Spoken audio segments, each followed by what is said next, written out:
streaming earlier, but I'm testing out this Bearcat. So I figured I'd fire it up for a little while, let it stream, and see if I can work on the stream quality as well.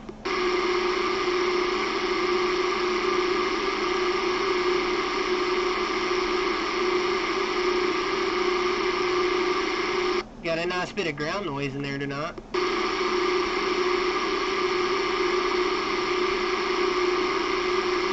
Yeah, when I get up to 1, that's something. I have 0. As I'm saying, when I get up to 1, it's something. It's usually like a quarter.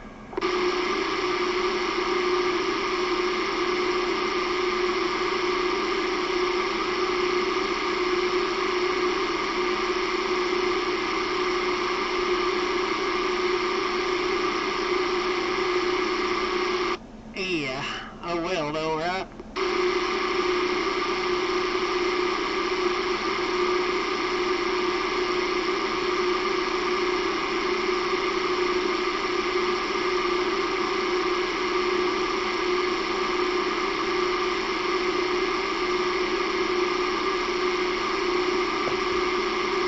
Yep, I'll be back.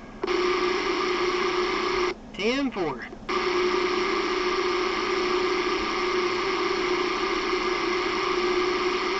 What are you doing over there, Nomad? I'm trying to keep out of the way of my cat because she's hungry and is getting in my face and I don't want to get up. Damn. She gets food before I go to bed. She's fine. She'll just puke it up anyway.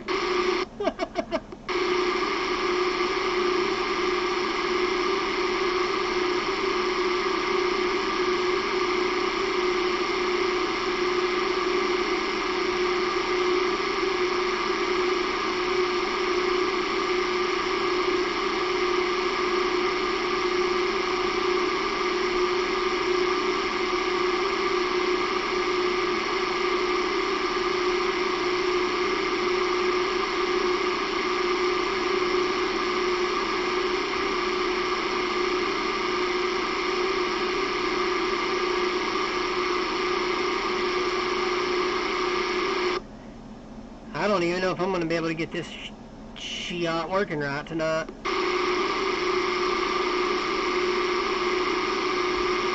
Well, there was some skip rolling a little bit here and up on 37 and 38 there. Yeah, I was streaming earlier, but starting to stream again, but it looks like it's not happy.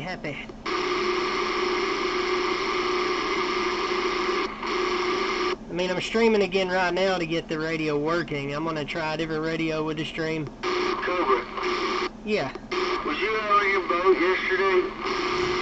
Nope, I was not. I saw somebody in a little bitty john boat with a small little tiller motor and a big ass antenna on the back that looked like an old timey TV antenna. It had fucking a long wire and a short wire, or a long rod and a short rod. You know what I'm talking about?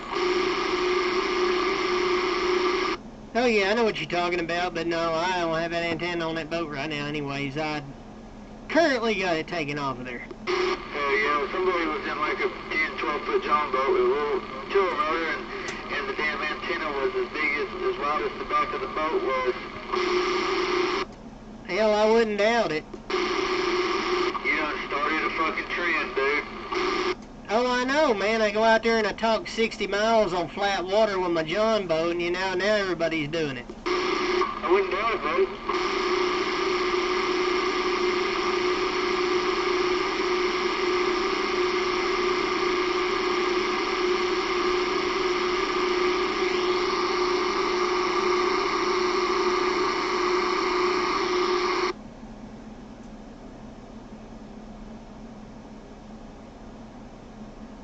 Get that dadgum squelch set and get all that noise out of there.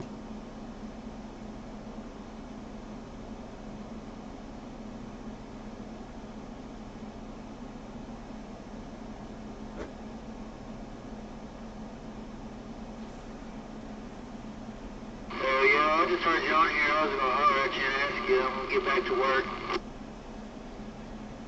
10-4 on that. Good evening time to you, Easy. You too, bro.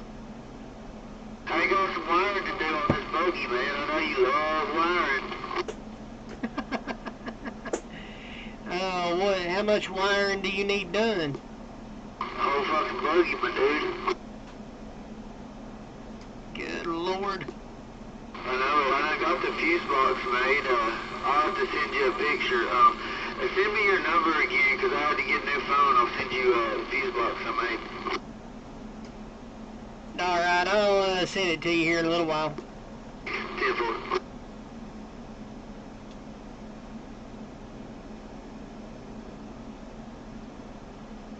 Where you at, Mad Dog?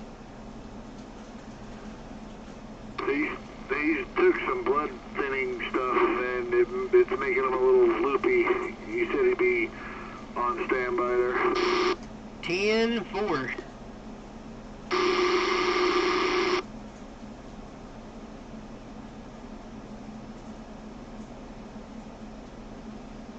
There you go, Nomad, if you want to tinker around with your audio on your radio. I got the stream up. I haven't made any changes over here. I think you'd be pretty happy with the way it sounds, though, coming through the Bearcat speaker. Bearcat speaker? I didn't know they made one. Yeah, it's in a Bearcat radio. I'm on the Bearcat 880 tonight. Roger.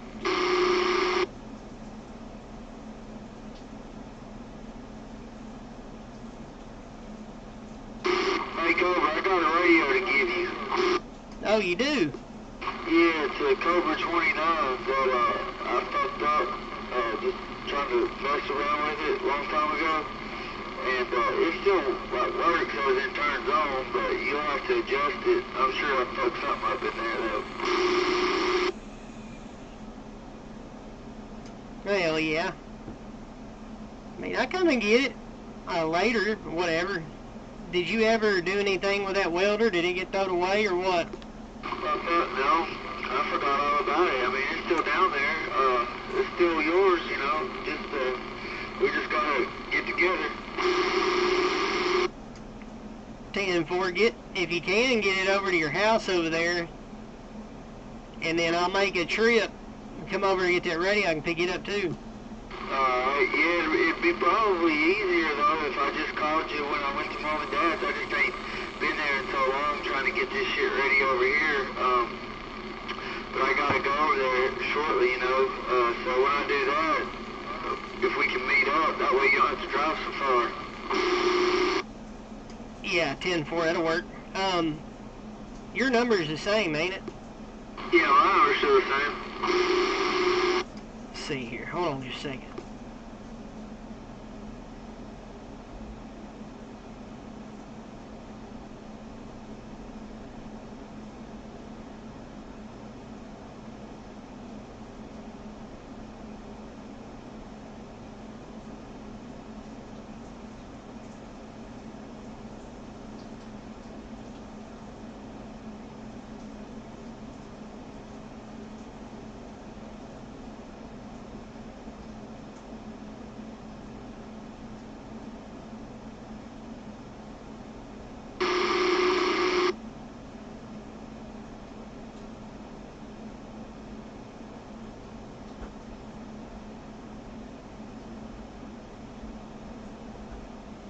Here you go. I sent you a link to something. You can pull it up, and that'll be my number there.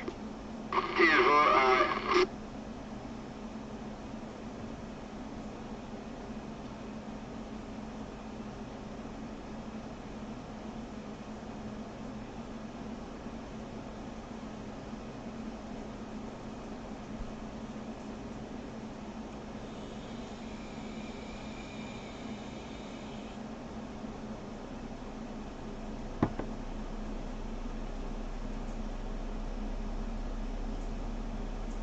Yeah, if you look at that, if you pull that link up and you key on the radio, you hear yourself.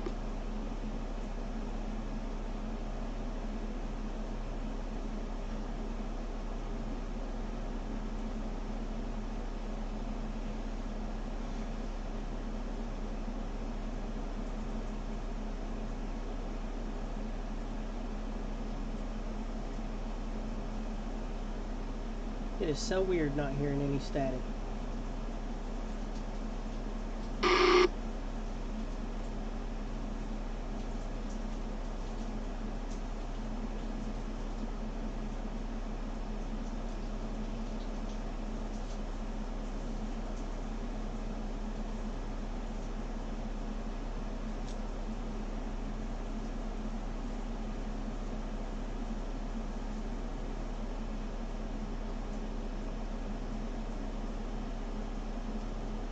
Well, Jake, what are you into? If you're back yet.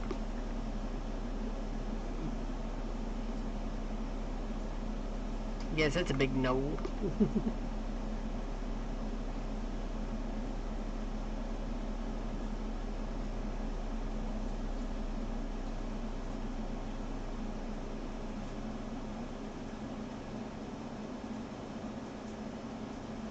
Did you get the scooter back together? Nomad. I messed with it some on Sunday, but I ordered 100 to 118 for main jets, considering I'm running an even larger carb than before, and I'm running a pod filter. However, I'm at the 100 right now, and I'm still too rich, so I had to order the 80 through 98 kit. I ordered it Sunday, paid for overnight shipping, I still don't have it. You know, Power Commander makes a deal where it fucking will adjust the damn carburetor with the little computer there. How do you adjust a carburetor with a computer? It does it itself. It's got the jet, I guess, you know, there's something in there that makes it, the orifice bigger and smaller. We're talking about a scooter here, right? Yeah, it doesn't matter what it's in. It just, the sensor reads the air and fuel, and then, it runs off the battery. You mean you replace it like inside the carburetor? It's like a sensor, like a electronic thing, and it adjusts it by reading the air and the fuel? Well, one goes in the exhaust and one goes into the intake there, and then it takes and reads the mixture, and then it'll adjust the jet. Huh. I don't think his has an electronic jet in it. His is one of those, I think it's cable, where it's just pulls straight up out, you know, pulls the metering rod straight up out of the jet. Yeah, it's fine. Just as long as he's got just a normal jet that fits down in there, it'll work. It'll work on anything with the battery. Well, I can tell you, I'm not going to put a sensor in the exhaust I'm putting on it. I paid way too damn much for that exhaust to be putting holes in it. It might even have a sensor then if it's a real hot power one. No, it's expansion chamber. It's made in Spain. I bought it because they're hard to get, especially now. It's a high revving pipe. You don't have a bung on there with a plug in it? No. I have 3 exhausts over here, or 4 if you count the stock, but none of them have it. Well, hell, you can weld a bung in it and make it look nice. Yeah, this sounds something like a 4-stroke would have, not a 2-stroke. What, the exhaust? No, this thing you're talking about, I can see it in a 4-stroke, but I can't envision it working for a 2-stroke. It'll work with anything that has gasoline. Well, I'm just gonna stick to the way I'm used to. I have 0 experience with that thing. Do you not have? I mean, does it not have a jet with the altitude from 0 to 3,000 with the amount of fuel that you're giving it? It has a main and a pilot. And right now the main's got a 100 and the pilot's a 34. So you kind of got a carburetor like a little lawnmower or go-kart motor. right, only it doesn't bolt on. It shoves inside of like a piece of hose type of thing. Like a flat slide? No, it's similar. It's not flat side. I know what you're talking about. No, does it have a flat slide? No. If I'm understanding you correctly, no. It doesn't have like does the throttle cable screw in at the very top? It screws on, not screws in. There's two Phillips head screws. I gotcha. Does the throttle cable run into the top and a spring?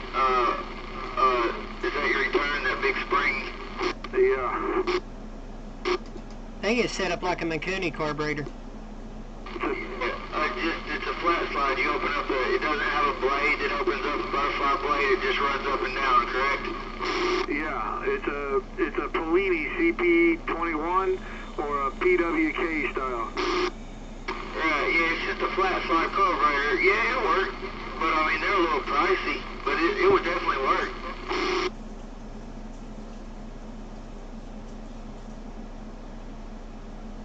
That would be pretty neat, no man, if you could have something set up on there that'll adjust it automatically. You just put the right jet in there and it just do it automatically. Like if you go up on the high altitudes and stuff like that, it'll compensate with the higher or lower temperatures, vice versa. Don't even have to take that carburetor apart every time you need to change a jet in it. Well, you still might have to change the jet in it because the orifice in it only opens so big or goes as tiny as you want it, but you know, it only goes so big and then you might have to upsize it. Yeah. That's pretty neat though. I mean, that 4-stroke scooter I used to have had that electronic metering on it. Had one of those systems on there from the factory that would adjust for the altitude. You know, mine's even a manual choke.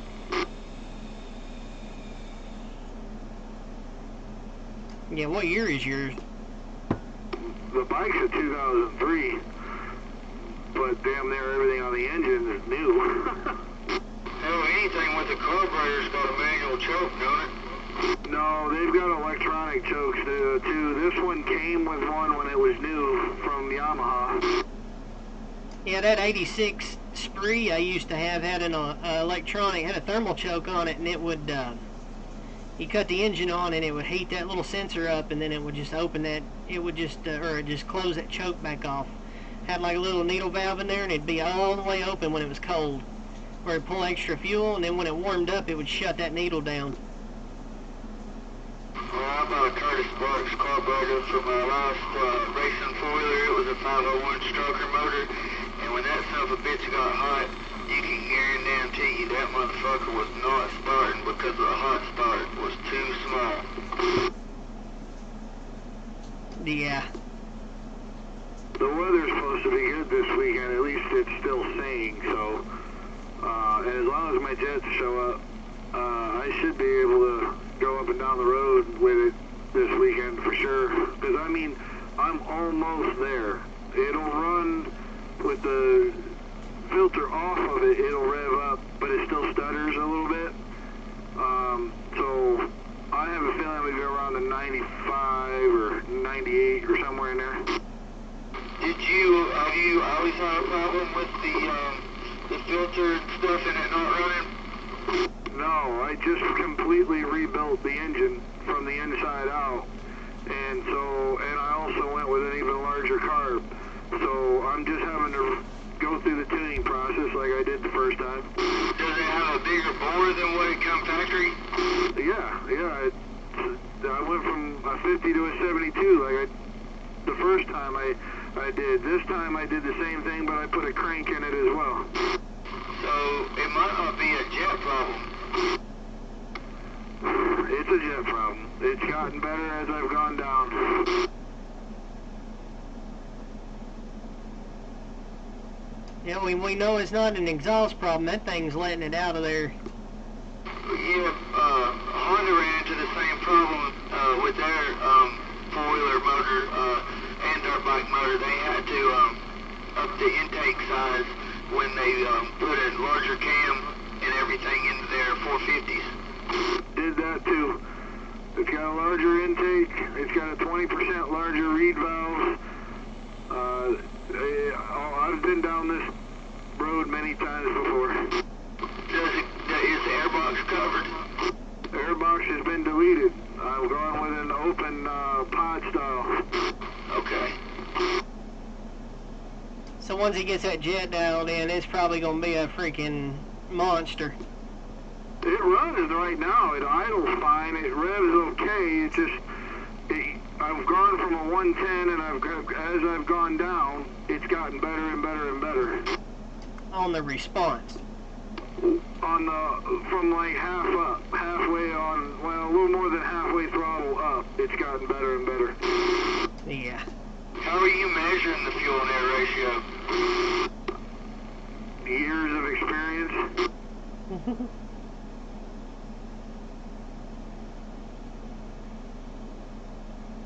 He'll get it. He'll get it where it dialed in where it needs to be. Unless you go and you get one of them clip-in air fuel meters where you can just clip it on the pipe and it just reads what's coming out. You can literally tune it. Just clip that sensor in the end. You don't even need the bung. It just reads you just clip it on the end of the pipe and it reads the gases coming out. You can sit there and adjust your jet with that little meter. You don't even hook to your phone, Bluetooth. You can do it that way. When you get it set where it needs to be, you can just unclip that meter. I go by spark plug, and I've got an electronic device on it that tells me the temperature. What? Yeah, you'll need that for two-stroke. Temperature matters. I didn't have it before. I just went with spark plug, but this time I've got. It'll tell me speed. It'll tell me RPM, and it will tell me ambient temperature and engine temperature.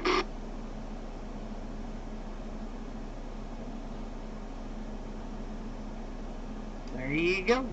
Yeah, you'll get it in there soon. I can go out there right now and pull the choke. It'll probably start in the first kick or two.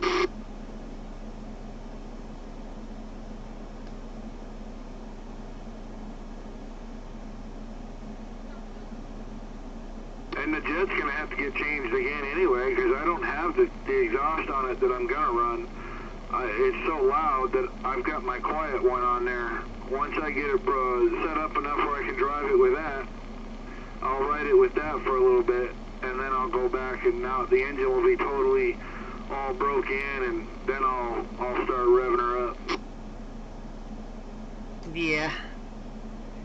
Hey, yeah, it'll get there. Ain't no big deal.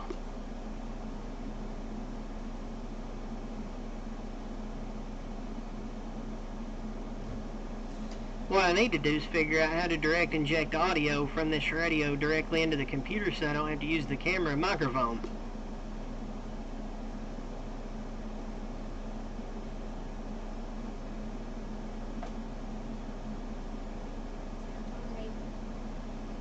Problem is it's probably like your computer set up over there, Nomad. It's got that one... It's just got one jack on it that does the microphone and the headphones, and I can't find anything proper to run on this thing. I guess it does. I never used the jack, but it only has one, so it's got to be what it is. They make an adapter I haven't figured out how to, or I haven't found yet, and I haven't figured out how to get the radio to go directly to the microphone input on the computer, so I'm just still struggling with that.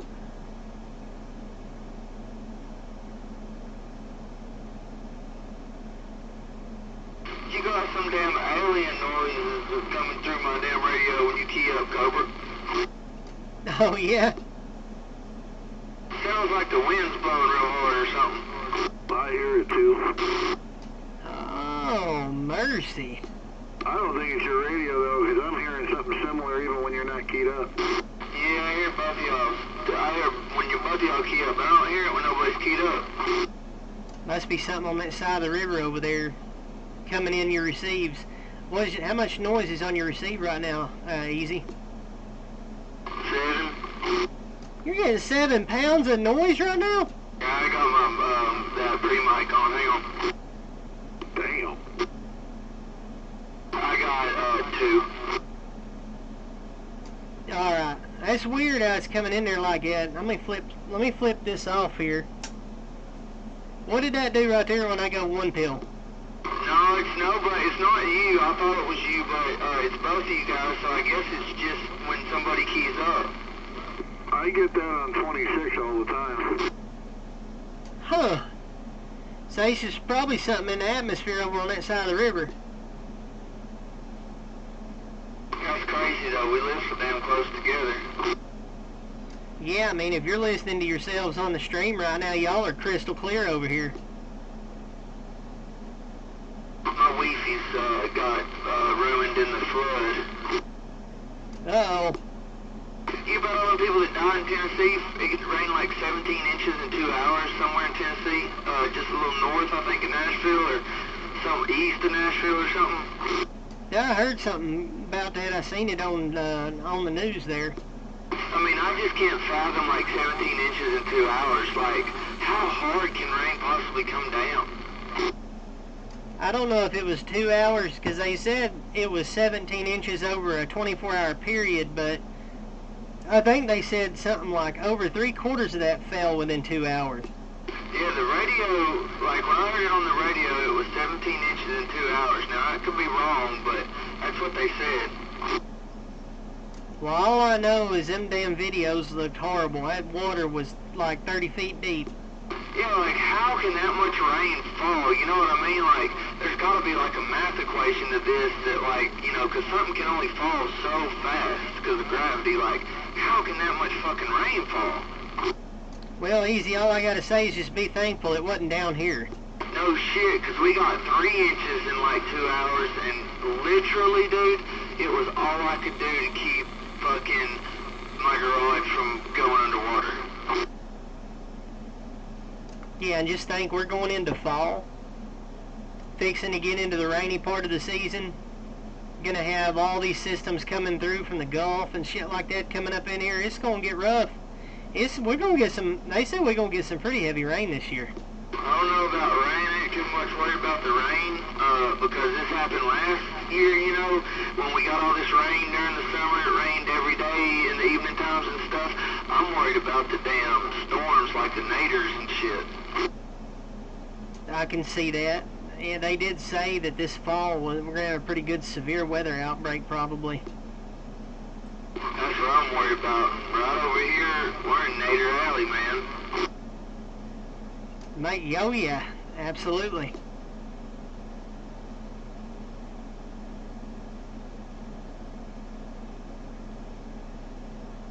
That's why there ain't no trailer parks over here, man. I'm telling you, dude, it's just that the fucking storms we've had lately are relentless. Man, the damn tornadoes don't care out in Tennessee. If it's a trailer park or a housing project or a damn neighborhood, it don't care. It just gonna hit where it's gonna hit thanks to the mountains. No, I'm just saying, you know, a lot of trailers get sucked up by tornadoes and stuff, and the last storms we've had in the last 5 years have damn near got them all. Oh yeah, we've had a few tornadoes come through here where I live at and done some damage up in here. It hasn't had any houses blown away, but the tornadoes that where we live in this trailer park over here, it's got hills that roll up and down, and a lot of the trailers live, you know, they're put in the bottom of these valleys and on the tips of the hills, so the tornadoes tend to just kind of bounce over and just stay like at treetop level. And what it'll do is when it comes through here, it just rips all the trees out and drops them on the trailers. Yeah, that's what I was about to say now, because Mom and Dad live over that way, and they've had some bad storms now, but never no naders and shit. And, you know, they live at the foot of the mountain over there on the backside, by the gap and stuff, so those storms jump that mountain, and I guess it comes down, you know, a few miles before it crosses the river again. Yeah, well, in 2011, it didn't matter. They didn't jump the mountain. They literally crawled up and down the other side and went through the valley. Remember remember that summer we had them damn Cedar Mountain was on fire bad? Yeah, I do. So my parents, I was living at Mom and Dad's house at the time when all that was burning and stuff. So we went right up the gap with chainsaws and stuff and was helping them cut trees, and they were cutting fire breaks and stuff, and then we rode the trails afterwards, dude. But dude, it got severe up there, man. Yeah, I remember when they guy set the gap on fire out there, and it's raging up the side of the mountain. With a cigarette, wasn't it? No, he went out there and built a campfire and didn't put it out, and because they went up the steps right there with a 4-wheel drive, and they was camping out there, and they thought they put it all the way out. They ended up they didn't put enough water on it, and it picked back up, and then we had that big wind come through here and spread the embers, and that was it. I bet Smokey the Bear stropped his ass. Oh, I bet he did. They know who it was too. They called him. Did they ever get, convicted of anything? I don't think so. I don't know. I didn't hear anything else about it. I remember seeing them damn airplanes, them little Cessnas with they took the wheels off and put those damn pontoons on them, and them pontoons would touch down at the pond. I remember that guy's cow pond. I watched one touch down for a split second to pick up some water, and then they took back off, man. It was wild. Yeah, we sitting over in Chester Frost Park watching the planes come down and scoop it up out of the lake and then take off over towards the mountain. Yeah, that big one, like, it almost looked like an old, Coast Guard, plane. Yeah, and then they had them bright red helicopters that was coming over, that was picking them up in them big bags and taking it. It looked just like a scene like you'd see them fighting fires out in California.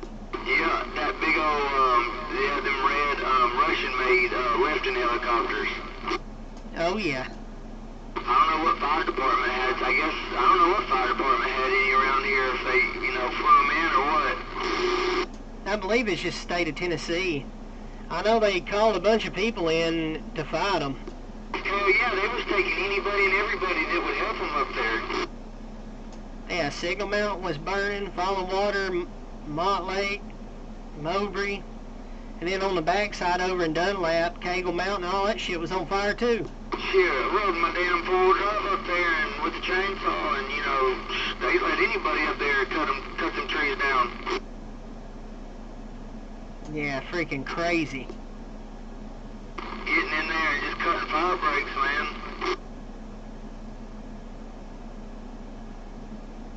Yeah, luckily I think this year it's not going to be. I think it's been pretty wet all summer. I don't think we're going to have a big fire danger this year. No, that was the last summer that we had, because every summer that I've been alive, it's always been dry like that.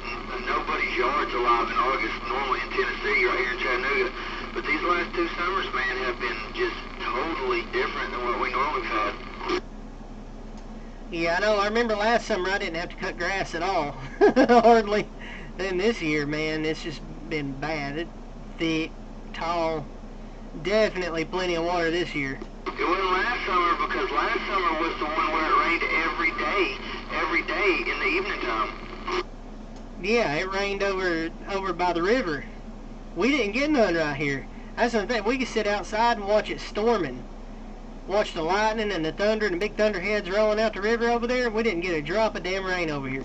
Damn, it rained at Mom and Dad's house, because I go over there sometimes or get stuck over there on the bike, and every fucking evening it would rain. Yeah, you see where your mom lives there and Dad, those mountains over there, and they have those little peaks. They get orographic lift, and it's basically thunderstorms that just they pop up right there on the mountain, and they kind of drift over into the valley and fall apart. They never make it this far. You know where Mushroom Rock is and everything up there on Signal Mountain, and the blue hole that you can walk up, the falls and everything? Yeah. So Mom and Dad live at the base right there. If you look over the side of the mountain where the lookout is, where the Mushroom Rock, and then you got the falls that you can hike up to, you can see their house from standing at that point right there. Well, The point right up there where the falls is, where you can hike up to where the waterfall is on Signal Mountain? Yeah. They live right down there if you look out at the point right there where they're underneath the big cave in the side of the mountain, they live right there at the bottom of the mountain. Well, dadgum, I never knew that. Yeah, over there in Falling Water. I'm going to have to check it out one day. Man, I would love to go inside that big old cave. I mean, it's just a humongous cave that's in the side of the mountain. It looks like an old train track tunnel or something, but obviously it can't be because it's in the side of a fucking cliff. Let's go up in there one day. You'd have to rappel down to it. I'm good with that. I ain't a rock climber, bro. I ain't climbing. How are we gonna get back out? Hey, make it easy, man. You can get those rappelling clips you can put on the rope, then just slide up the rope and it locks back in and pull yourself back up. It ain't that easy. No, come on. Well, what about climbing up to the caves? You just have to see what I'm talking about. You can rappel down to it, yes, you could do that, but it's getting out would be the motherfucker. If you could rappel all the way down the mountain, that would be a little different. Well, that'd be fun to get in there and do that. I wonder. We need to just scope it out one day and go over to grandfather's and pull out all the climbing gear and go do it. If somebody had a helicopter, you could probably get to it that way, you know. Yeah, but we ain't got the money for that. My buddy's got a helicopter. It's a not expensive helicopter either. It's just a little two-seater helicopter. It's nothing special. I don't even know what motor's in it, but it's nothing big or nothing.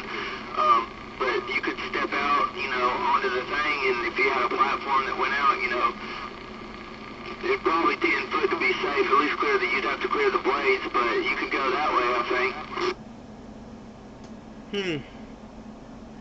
I'm going to look it up. The only reason I say that is because we did a lot of line work on the helicopters and stuff, and, you know, they can get up right close to something if you got a good pilot. Oh, yeah, absolutely. But, man, if you're right there on the edge of that cliff trying to get in that cave and they hit a little updraft or a rough spot in the air, you're going for a ride. Yeah, I'd say that damn little helicopter of his ain't that stable neither, because it's so damn light and little. It probably wouldn't be a good idea.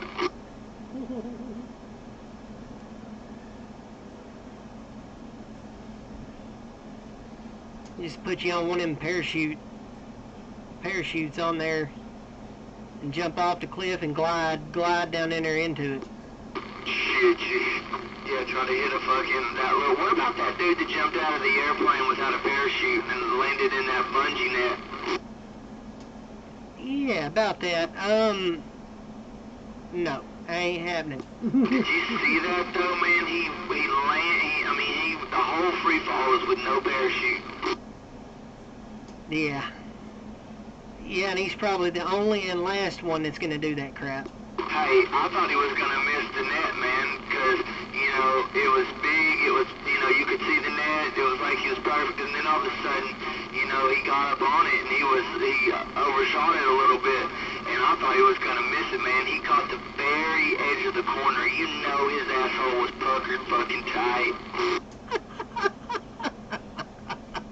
Oh, man, what did somebody bet him he wouldn't do it or something? No, I mean, it was just like a stunt, man. He free-falled with his team or whatever, and then at a certain amount, you know, they pulled the ripcord, and then it was just him and his brother, and his brother pulled at the last minute, and then, you know, he was, you know, that way if he opted out, you know, they could hold on to each other like a rescue, and he could pull the cord, and that would be it. But no, man, when his brother pulled that cord for the last one, that was it. He was on his own, and he caught the edge of that net.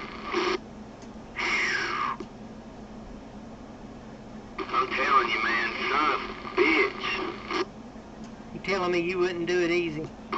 Fuck that, dude. What if somebody gave you $2 million to do it? Hell no. I couldn't do it, man. I couldn't do it. I'm with Easy.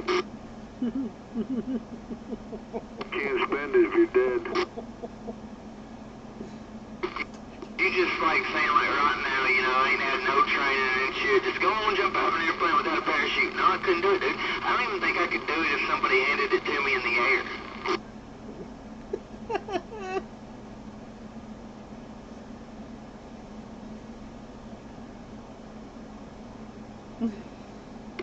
Jump out of a perfectly good airplane. Oh, no, that's a blast. Man, dadgum, Evil Knievel scooter pouring over. I'm gonna see him hit some ramps later. He's gonna jump the Grand Canyon on that scooter. You've seen me on it. You mentioned something about somebody driving by your house on a scooter. That's me. Oh, I know. I heard it. Going up that hill there. I was limited, my RPMs was limited by the crank, so that's why I chose to just do a total rebuild. My crank and the crank bearings are rated for 16,000 now, so I no longer have that limitation. I mean, what you got to rely on now? The pipe I ordered, the top end that I put on it makes its power in the 10 to 12,000 RPM, and the pipe will make power up to about 14,000. I fucking, for the last 450 I had, it redlined at 13.5, and it sounded like it was coming apart, man. That motherfucker was mean. Yeah, the last time I did a crank in one of these, it wasn't a full circle like this one is. Everything I put on it is either Italian or Spain, made in Spain. None of this Chinese crap. I mean, it is a two-stroke though, right? Yeah, it is a two-stroke. So that's really not that high for a two-stroke. Well, 10,000, 12,000 RPM for a bike that was originally only made power in like the 7 to maybe 8,000 range that's a hell of a step up for that. Yeah, but if you rebuilt the whole motor, obviously you bought parts to go along with all that RPM that you wanted. Oh yeah, everything I have is designed to make power in the same range, so that they'll all work together. I don't want to be at the top of the parts, you know. I want there to be some headroom. But I'll probably see 12,000 just about everywhere I go. Has this got a centrifugal clutch? Yes. It's the belt drive, CVT. All of that's been, I went with a larger, I had to mill the case out for it to fit. And it's got the tallest gears I've been able to find in it. So that's what's going to limit you on speed, is that damn, the way the clutch works. Once that belt gets to the top, you just got no more. That's why I put the overrange kit in it. The pulley in the front's larger, the pulley in the back's larger. So I get more bottom end and I'll have more top end. Right. I know that, you know, on these side-by-sides and stuff, that's why a lot of them are going to a gear style now, because 75-80 was all they could get out of those big old CVT clutches. Well, I've got, like I say, the overrange kit in it. I had to take the electric start out. That was part of the install on that. And then there are gears in that, and I put the tallest that I could get, which is 33% taller than stock.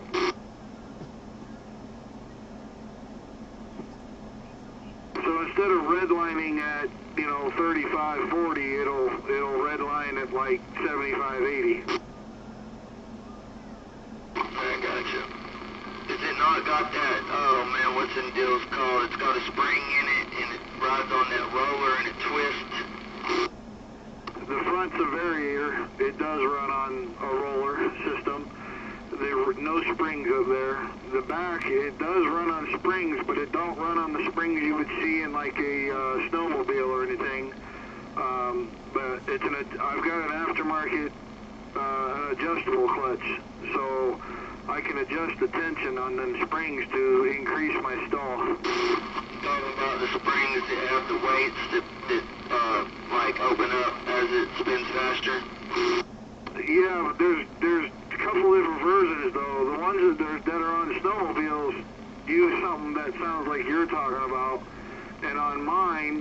It uses just a spring with a hook on either end, and you can get those springs with different tensions, strength, you know. And then the clutch has I can adjust how much tension that I preload that I put on those. Yeah, that's just for like your initial start, so you don't have to use all your RPM to get it to go. Well, the bike's going to be making power. It's going to start making power probably around the 9,000 mark, maybe 8,000. So I want the clutch to engage around that point. So I have the stiffest springs that I could find in it right now. And you said it does run off a belt, right? Yeah, and it's a Kevlar belt. See, the overrange kit is a kit. It comes with the belt, the variator, the rollers, everything but the clutch. I already had the clutch. You don't toast that belt, ain't you, if it hits at damn 8,000 RPMs? No, that's what it's designed for. That's why I bought it. The Kevlar belts, man, are incredibly strong. It's ridiculous how much heat they can handle, but this is called, it's made by a company called Malossi, I never say that right. It's another Italian-made thing. It is specifically for what I put it in there for. No, I got you on that. What I mean is, like, so those belts leave like a glaze on your, on the finished polish of that clutch housing, and once it gets like glazed over is when you start having problems. And if that motherfucker catches it 8,000 every time you take off, that's gonna leave a lot of glaze on there, I feel like. No. Every single component there ain't a part about this bike I haven't replaced with aftermarket, but the clutch bell is thicker. It is also got fins and what they call wings, so that it can, I don't know what they call it, wings, that's their term. So as the clutch bell spins, it brings in fresh air. Yeah, I got you. Or the damn thing it wouldn't have no way of getting cooled because it's got to have a case cover on it, I'm sure. It does have a cover, but I'm going to be taking it over there to Tomahawks, and I'm going to have them cut it in a way that I can keep the back half off and the front half on, because it's kickstart only. Look into these little airbox vent things that you drill a bunch of holes in, and then you just pop these inserts in, and it's like a filtered plug that'll let your air in. You might want to do that before you open all that case up, because if you get stranded in the rain, I promise you that belt will slip. Yeah, I've always just cut them in half. I've just never had that problem, the way these things work. I mean, water, the thing is so hot there, the water evaporates so fast. I got you. I just ain't never had no trouble out of a belt, and on a CVT clutch when it got wet. It's just always happened. Well, there's a few different styles. In this case, the belt is, even when the engine's not running, it's tight. There are some that are, when the engine's not running, the belt's actually loose by design. I can't speak for anything other than the kind that I'm running, which is they're tight. They're always in a tight position. So there's no chance for it. Like, you get oil in there, it's going to slip. I've had that happen before, but I've never had any problem with water.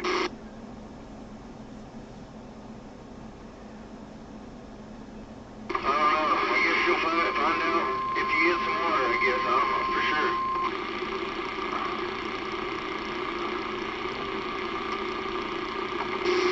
sure. Oh, somebody had a dead key.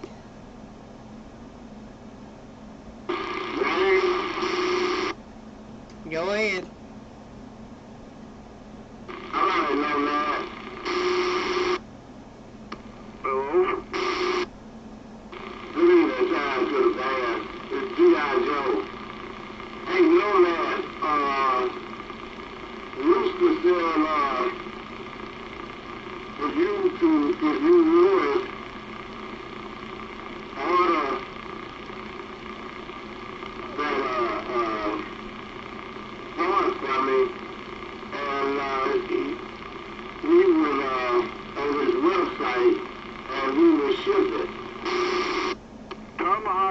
already called me about all this, but I told him I'm not entirely sure what it is you want from me out of this, but Rooster will ship whatever you order from him anywhere you want. Well, see, I don't have a computer, and he said if you would order off his website, and he would ship it to me, or ship it to you, and I could then come pay you for it.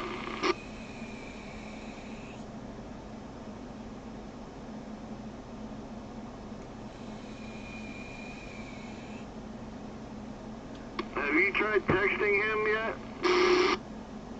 Yeah, I'm reading his text now. That's what he texts back. Oh, I don't want to get involved with all that. Cobra, are you still out there? Yeah, what's going on? He wants... I'm not even sure what it is he wants ordered, but he wants something ordered through Rooster. But he doesn't have a lab or a computer or something. Give me, Joe, let me figure, do you have Rooster's phone number? He doesn't answer. You can only text him. The only thing I'm trying to get a hold of, Nomad, is a remote. That's all I'm trying to get is a remote. For the 8-pill? 10-4. Oh, 10-4, it bypass that keying circuit, so you can just key it up whenever you want to. Let me see, hold on a minute.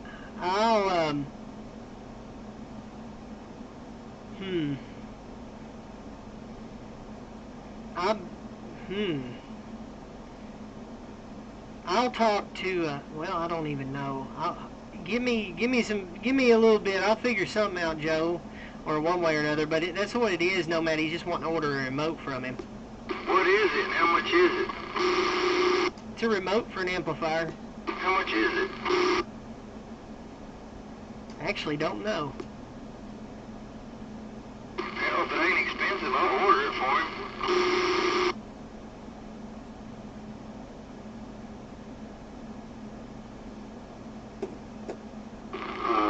No man, I'll pay you for it just like I did before.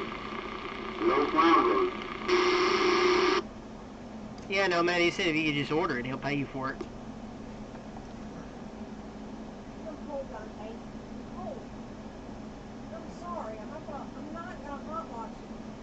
Or that's you again. Quit terrorizing that cat. I'm cold. Come on, now. Lay down. There you go. Find out how much it is, Cobra. Yeah, I'll do a little research. Hold on just a second, Joe. He's traumatized, honey.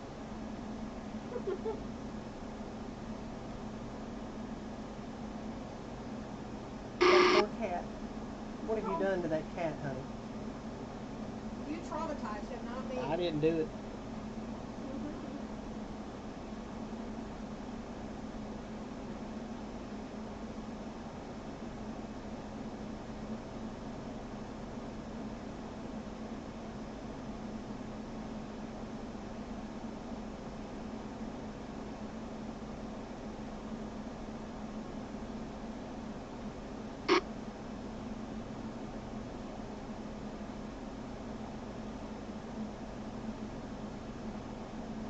Come back at me when you figure it out, brother. I'm gonna do some cleaning. I'll be in the garage, Joe.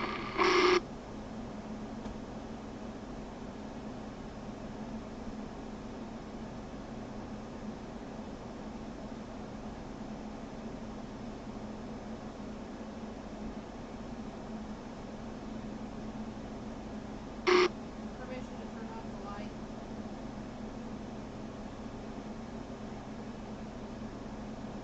Go ahead.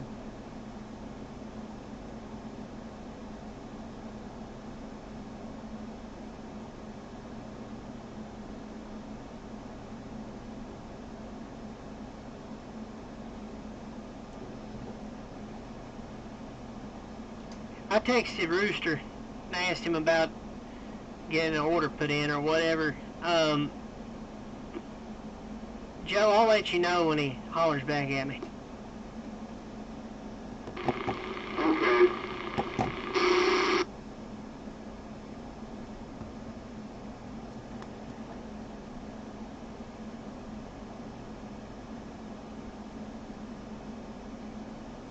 I was being the one no man off. I asked him that. Yeah, I just asked him, you know, because, you know, you don't have a computer or whatever, so, I mean, if it's something that Rooster might have in stock, you might be able to meet up with him up there in Cleveland or something one day and just pay him for it and get it directly. Well, I tried that. Now, I have a doctor's appointment up in Oak Ridge, but at the time we didn't have it in stock. Yeah, 10-4. You know, we'll see what he says here. If he messages me back tonight, I don't know. It's pretty early. Well, I'll tell you this.